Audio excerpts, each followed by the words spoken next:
Dear students, in last lecture we study about the digestive system. You know very well digestive system is an important part of our body.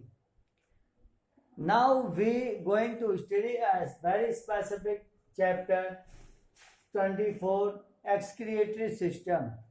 आज हमारा topic है उत्सर्जन तंत्र या excretory system क्या होता है, किस तरह से काम करता है। तो स्टूडेंट्स, जितने भी लिविंग बीइंग हैं उनमें एक मेटाबॉलिक रिएक्शंस होती है। उन मेटाबॉलिक रिएक्शंस के फलस्वरूप दो तरह के पदार्थ या सब्सटेंस बनते हैं। एक तो वो जो हमारी बॉडी के लिए उपयोगी होते हैं, जो हमारी बॉडी उसको एब्जॉर्ब कर लेती है, और एक वो होते हैं जो हमारी बॉडी के लिए हार्मफुल होते हैं, अनुपयोगी होते हैं। उसको बॉडी अंदर नहीं रखती बल्कि उसको बॉडी बाहर उत्सर्जित कर देती है या एक्सक्रिएट कर देती है। तो मनुष्य में मेटाबॉलिक रिएक्शंस के फलस्वरूप कुछ हानिकारक नाइट्रोजनी अपशिष्ट पदार्थ बनते हैं जिनको शरीर से बाहर निकालने की क्रिया को उत्सर्जन की क्रिया कहते हैं। तो some harmful nitrogen substance form in the body by the process of metabolic reactions. These harmful substance excrete from the body known as excretory system. इस सिस्टम में बहुत सारे ऑर्गन्स होते हैं जो आपस में मिले हुए होते हैं। जैसे कि ये एक्सक्रिएटरी सिस्टम का एक डायग्राम है।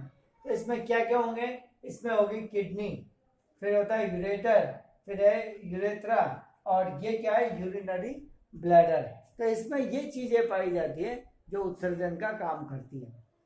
अब देखते हैं कि उत्सर्जन जो है अमोनिया का भी किया जाता है, उत्सर्जन यूरिक एसिड का भी किया जाता है, उत्सर्जन यूरिया का भी किया जाता है। तो बहुत से ऐसे सब्सटेंस होते हैं जिनको बॉडी से बाहर निकालना आवश्यक होता है। तो इसके बेस पर ही जो डिफरेंट टाइप ऑफ ऑर्गेनिज्म होते हैं, फर्स्ट जो है अमोनोटैलिक ऑर्गेनिज्म। अमोनोटैलिक ऑर्गेनिज्म इसमें इंक्लूड किया जाता है, आर्थ्रोपोड्स को इंक्लूड किया जाता है, और प्रोटोजोआ मोलस्का इसको इंक्लूड किया जाता है। तो इसमें क्या होगा कि नाइट्रोजन का मेटाबॉलिज्म होता है और उस मेटाबॉलिज्म से हार्मफुल NH3 का फॉर्मेशन होता है। NH3 का फॉर्मेशन होता है। नाइट्रोजन मिक्स प्रोटीन्स जो होता है उसका मेटाबॉलिज्म होता है और उससे NH3 का फॉर्मेशन होता है। ये NH3 जो होती है हार्मफुल होती है, अतः इसको हमारी बॉडी से बाहर निकाल दिया जाता है, एक्सक्रिएट कर दिया जाता है या उत्सर्जित कर दिया जाता है।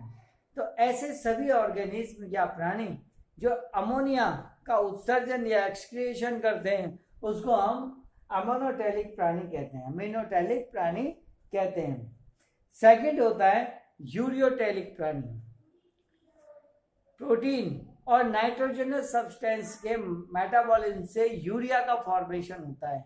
ये यूरिया जो होती है ये वाटर सॉल्युबल होती है और जो अमोनिया होता है उसकी तुलना में कम हानिकारक होती है। तो वाटर सॉल्युबल होने के कारण ये पानी में घुल जाती है और यूरिन के साथ में ये बाहर की ओर एक्सक्रिएट हो जाती है। तो वे सभी ऑर्गेनिज्म जो यूरिया का एक्सक्रिएशन करते हैं उन्हें हम यूरियोटैलिक प्राणी कहते हैं, जिसमें उपास्थि और अस्थि से बनी मछलियाँ यानी कार्टिलेज और बोन्स फिशेस होती है। दूसरा है मैमल्स है। उसके बाद में जैसे मैमल्स में इंक्लूडिंग ह्यूमन बीइंग, खरगोश है और मनुष्य है, ये सारे इसके अंदर इंक्लूड किए जाते हैं। सेकंड है यूरिक एसिड ऑर्गेनिज्म यानी यूरियोटैलिक एनिमल्स होते हैं। इस तरह के एनिमल जो यूरिक एसिड का एक्सक्रिएशन करते हैं उन्हें यूरिकोटैलिक ऑर्गेनिज्म कहा जाता है। मीन्स इसमें एक्सक्रिएशन प्रोसेस के अंदर यूरिक एसिड का फॉर्मेशन होता है, और ये यूरिक एसिड जो होता है ये यूरिक एसिड पानी में सॉल्युबल नहीं होता और ये इसका एक्सक्रिएशन किसी भी माध्यम से करते हैं। इसे हम यूरियोटैलिक प्राणी कहते हैं। यूरिक इसके अंदर आता है रेप्टिलिया है, बर्ड्स है, और मरुस्थल में यानी डेजर्ट में निवास करने वाले कुछ प्राणी होते हैं। तो ये different type of organism divide on the basis of excretory system, the substance which they excrete, जो भी वो उत्सर्जित करते हैं उनके बेसिस पर इसका वर्गीकरण किया गया है। हमारा टॉपिक है मनुष्य में उत्सर्जन तंत्र। तो excretory system in human being, तो ये एक एक्सक्रिएटरी सिस्टम का नॉर्मल डायग्राम है। इस एक्सक्रिएटरी सिस्टम के कुछ पार्ट होते हैं। फर्स्ट है किडनी, किडनी के बाद यूरेटर, यूरेटर के बाद यूरिथ्रा और यूरिनरी ब्लैडर। तो जो मनुष्य होता है उसमें उत्सर्जन के लिए कुछ विशेष प्रकार की संरचनाएं पाई जाती हैं। इसमें सबसे पहली शब्द है किडनी। किडनी जो मनुष्य होता है उसमें किडनी जो होती है मटर के बेज के समान, यानी बीन शेप्ड, बीन जो होती है उसकी सीड होता है उस शेप की किडनी पाई जाती है। हमारे यहाँ दो किडनी होती है जो एब्डोमिनल कैविटी यानी उदर गुहा में स्थित होती है। इसमें राइट जो किडनी होती है वो थोड़ी नीचे होती है और लेफ्ट किडनी थोड़ी ऊपर होती है। इसका कारण होता है कि राइट तरफ हमारे लीवर पाया जाता है, लीवर से थोड़ा सा उसमें प्रेशर पड़ जाता है, वो थोड़ी सी नीचे होती है, यानी इक्वल लेवल पे नहीं होती, समान नहीं होती है। जो लेफ्ट होती है वो थोड़ी ऊपर होगी और राइट थोड़ी सी नीचे होगी। इसमें दो ट्रायंगुलर पिरामिड पाए जाते हैं, त्रिभुजाकार पिरामिड पाए जाते हैं। इसमें दो प्रकार की वेन्स एंटर करती है। एक तो रेनल वेन्स जिसको कहते हैं वृक्कीय धमनी, और दूसरा होता है रेनल आर्टरीज, वृक्कीय शिरा कहते हैं। जब इनके द्वारा जब ब्लड को किडनी में लाया जाता है, वृक्क में लाया जाता है, तो यहाँ इसका फिल्ट्रेशन होता है, फिल्टर होता है। फिल्टर के फलस्वरूप जो इम्पॉर्टेंट सब्सटेंस होते हैं वो तो बाहर निकाल, यानी कि इम्पॉर्टेंट जो होते हैं वो बाहर निकल कर आ जाते हैं, ब्लड के अंदर आ जाते हैं, और जो हार्मफुल सब्सटेंस होते हैं वो बूंद बूंद करके यूरिनरी ब्लैडर में कलेक्ट हो जाते हैं और यूरिथ्रा द्वारा बाहर निकाल दिए जाते हैं। अब हम देखें कि भाई हमारी जो किडनी होती है, किडनी उसकी स्ट्रक्चर क्या होती है, इंटरनल स्ट्रक्चर ऑफ किडनी क्या होती है। तो सबसे पहले देखेंगे कि इसकी आउटर स्ट्रक्चर क्या होती है। किडनी जो होती है सैम के बीज के समान या बीन शेप्ड होती है, जिसकी चौड़ाई, जिसकी लंबाई होती है 10 से 12 सेंटीमीटर, चौड़ाई जो होती है ये 6 सेंटीमीटर होती है, तथा मोटाई 3 से 4 सेंटीमीटर होती है। चौड़ाई यानी विड्थ कितनी होती है, ये होती है लगभग 10 से 12 सेंटीमीटर। ये चौड़ाई जो होती है ये होती है लगभग 6 सेंटीमीटर, और इसकी लंबाई जो होती है वो 6 से 12 सेंटीमीटर होती है, और मोटाई जो उसकी है 3 से 4 सेंटीमीटर पाई जाती है। प्रत्येक किडनी के चारों ओर एक संयोजी ऊतक का एक आवरण पाया जाता है। संयोजी ऊतक या कनेक्टिव टिश्यू का एक आवरण पाया जाता है। इस आवरण को कैप्सूल कहते हैं। कैप्सूल के अंदर जो हमें एक ट्रायंगुलर शेप स्ट्रक्चर दिखाई देती है, इसको रेनल पिरामिड या वृक्कीय पिरामिड कहते हैं। इसके दो पार्ट होते हैं, आउटर पार्ट को कॉर्टेक्स और इनर पार्ट को मेडुला कहा जाता है।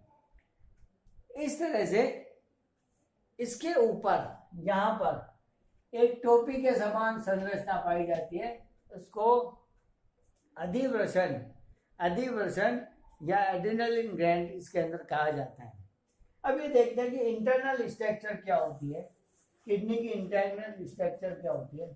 इसको मैं ड्रॉ कर रहा हूं, आप इसको देखना किस तरह से ड्रॉ किया जाता है।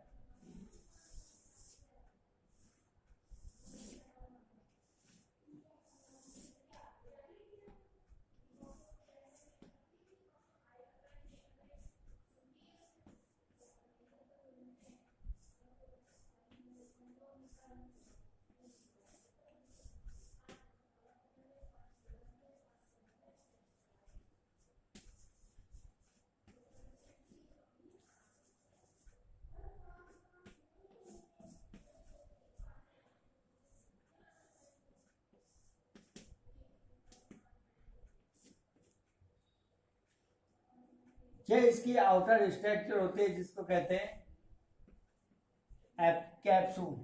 कैप्सूल जो होता है इसको चारों ओर से घेरा रहता है। इसके दो पार्ट्स होते हैं, आउटर पार्ट्स को कहते हैं कॉर्टेक्स और इनर पार्ट को कहते हैं मेडुला। कॉर्टेक्स में छोटे छोटे छेद पाए जाते हैं, कॉर्टेक्स में छोटे छोटे छेद पाए जाते हैं। इसमें ये जो ट्रायंगुलर स्ट्रक्चर है इसको कहते हैं रेनल पिरामिड। Renal pyramid. इसमें जो ट्यूब दिखाई दे रही है ये नेफ्रॉन।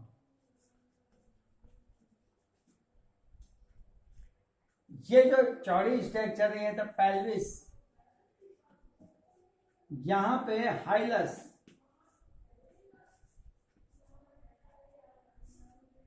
और ये यूरेटर। यूरेटर जो यूरिनरी ब्लैडर से कनेक्ट होती है।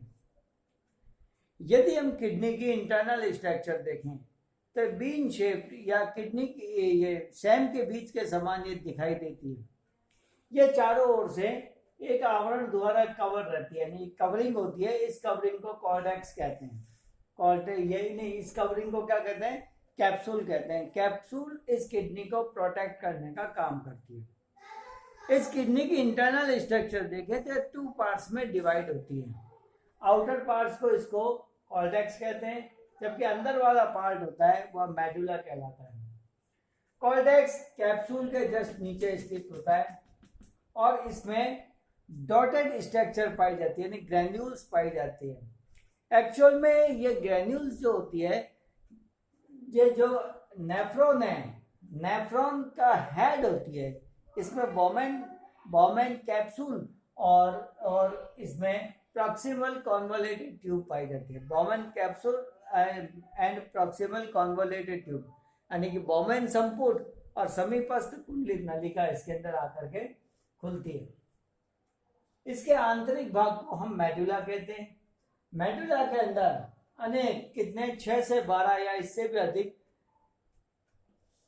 त्रिभुजाकार ट्रायंगुलर स्ट्रक्चर पाई जाती है। इसको हम कहते हैं रेनल पिरामिड। Renal pyramid.